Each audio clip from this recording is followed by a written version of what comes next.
Everything is so mixed up in this time in Israel. The Ephraimites are again mad that they weren't called to fight.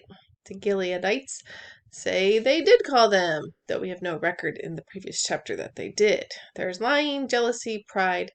They fight. Tens of thousands of Israelites are killed by one another because of their sin. I started thinking that everything seems so mixed up now in the church. Not that the church has replaced Israel, but the church has been brought into Israel, so we can take Israel in some measure as a reference to the church.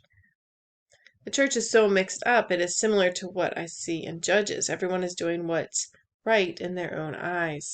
All the denominations knowing they are right.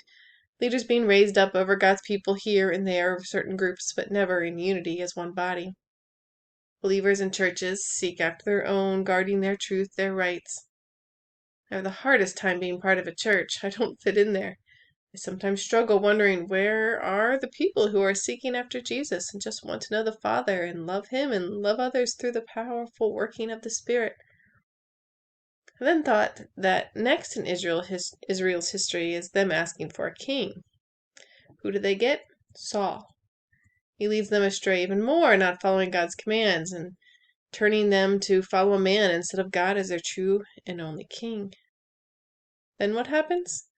God removes that king and replaces him with a king after his own heart, whose kingdom will have no end. David, our shadow of Jesus as king. A thought hit me as I was thinking how mixed up things were now in the church. In Israel's history, next comes a king, and then the rightful king. What does that mean for us? Antichrist, and then Christ.